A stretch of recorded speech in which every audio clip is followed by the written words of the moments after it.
en attendant que les diapos arrivent. Donc il s'agit d'un réseau d'accompagnement et de soutien à domicile qui est né d'un besoin. L'expression classique des patients qui, dans 70% des cas, souhaiteraient finir leur vie au domicile et qui, pour différentes raisons, jusqu'à présent ne pouvaient pas le faire. Soit le décès se situe en secteur hospitalier, en séjour, en maison de retraite. Et donc, on essaye maintenant d'inverser la tendance pour être à l'écoute des besoins des patients. Une volonté également d'une réflexion, d'un travail et d'un partenariat entre les professionnels du domicile et ceux hospitaliers. Donc l'équipe se compose actuellement de 3 coordinatrices chacune à mi-temps, 2 infirmières, une assistante sociale, une coordinatrice administrative à temps plein et une secrétaire à mi-temps. Et donc en étroite collaboration avec les médecins spécialistes hospitaliers, dont je peux représenter les soins palliatifs du centre hospitalier de Béthune, et les médecins libéraux. Donc les objectifs du réseau sont d'offrir le choix pour le patient, vous l'avez compris, de son lieu de fin de vie, dans une qualité de prise en charge, en coordination avec les différents acteurs de proximité, l'objectif étant la qualité de vie pour le patient. Le réseau essaie de recenser, d'informer et de proposer l'existant de proximité pour le patient, à sa famille et bien sûr aux professionnels du domicile. Le réseau propose également un appui dans la coordination des soins et dans le suivi de ces soins, impulsé par le travail en équipe des différents libéraux intervenants auprès du patient et un travail en coopération. Donc développer également un dernier point, la réflexion sur la prise en charge en soins palliatifs par des pratiques communes, par le biais notamment de formations qui sont dispensées aux différents professionnels suite à des demandes de leur part et par la proposition de réunions interdisciplinaires entre les différents acteurs intervenant au lit du malade. Donc, en résumé, 2 grandes actions. Un axe accompagnement du patient, de sa famille et des professionnels du domicile et un axe de proposition de formation pour les professionnels. Donc les critères d'inclusion, des patients relevant de soins palliatifs, c'est-à-dire d'une maladie grave potentiellement incurable,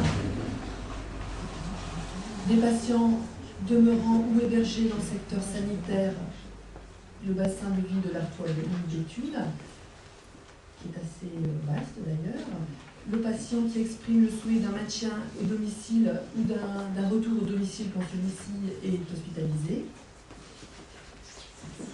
l'accord de la famille bien sûr pour l'entourer et gérer la situation au domicile, le patient et son entourage signent un accord de prise en charge après information de ce qu'est le réseau de soins palliatifs. Il reste libre, bien sûr, du choix de ses intervenants, son infirmière, son kiné et le médecin traitant qui coordonne l'ensemble des soins. Le réseau ne venant que faire des propositions. Donc, le médecin traitant est invité à signer la charte des soins palliatifs, c'est-à-dire la philosophie des soins palliatifs. Mais bien sûr, le médecin traitant a la possibilité de refuser, le réseau n'intervenant pas au domicile des patients sans l'accord du médecin traitant d'abord et du patient évidemment. Donc, la continuité de prise en charge, elle s'organise par une permanence téléphonique globalement aux horaires de bureau et un travail a été fait avec les professionnels de l'unité de soins palliatifs à Mélie-Loutre et notamment les médecins traitants où il y a des gardes qui sont effectuées et où mes collègues et moi-même on accepte de répondre à des problématiques si possible des professionnels eux-mêmes parce que les patients peuvent difficilement les aider par le biais du téléphone, donc 24 heures sur 24. Les transmissions entre le réseau et l'unité de soins palliatifs sont organisées, soit de façon orale, soit de façon écrite, pour être quand même de répondre le plus rapidement possible. Le planning des présences médicales, des astreintes médicales de l'unité est fourni au réseau pour une meilleure coordination. Donc on vous a fait un petit schéma des différents partenaires qui sont extrêmement vastes. Donc vous avez tous sur la droite, enfin sur ma droite en tout cas, l'ensemble des intervenants libéraux, les structures hospitalières, évidemment, qu'elles soient privées ou publiques, les unités de soins palliatifs, les équipes mobiles, le service d'hospitalisation à domicile avec lequel le réseau a un partenariat également, les différentes associations, les mairies et bien sûr tous les financeurs. Donc, quel est le partenariat on vous a cité globalement les différents partenaires. En matière de soins palliatifs, quelles sont les possibilités, les partenariats en tout cas privilégiés. Donc, l'unité de soins palliatifs Amélie Lustre qui dépend du centre hospitalier de Béthune, qui s'est créé en 1995, qui accueille des gens relevant de soins palliatifs, donc présentant une maladie grave, évolutive et potentiellement mortelle.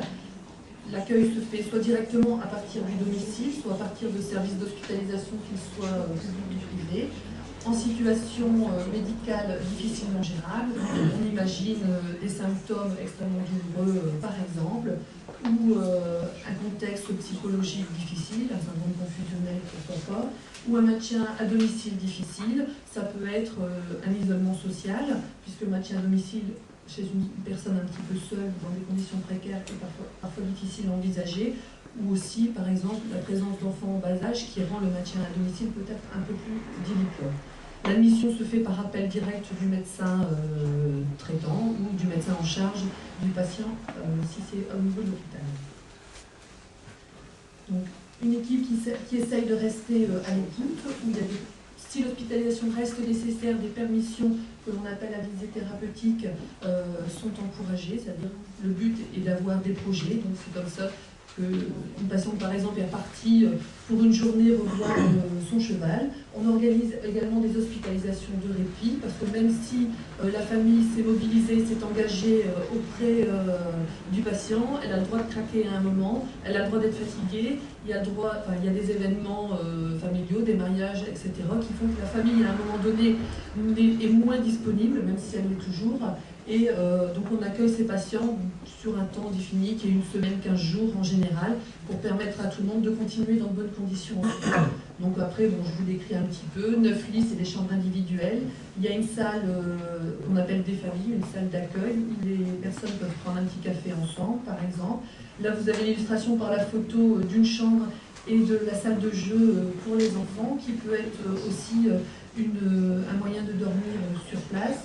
Les accompagnants peuvent dormir dans la chambre ou peuvent dormir dans une autre pièce. L'équipe est bien évidemment pluridisciplinaire.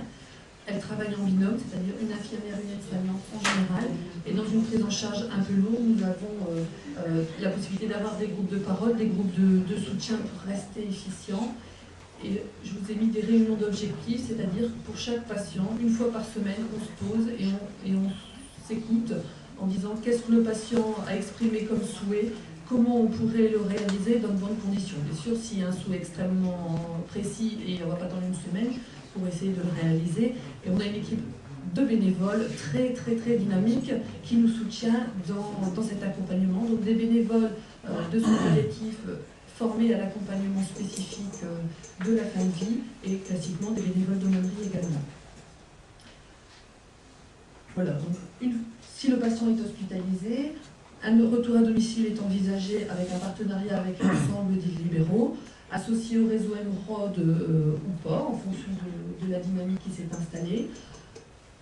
L'hospitalisation à domicile est également possible. Si une nouvelle hospitalisation est nécessaire, le patient peut revenir à l'unité de soins palliatifs, retourner dans le service spécialisé qui le suit de façon habituelle si c'est nécessaire. Il y a des consultations à l'unité de soins palliatifs qui sont toujours possibles également pour le suivi.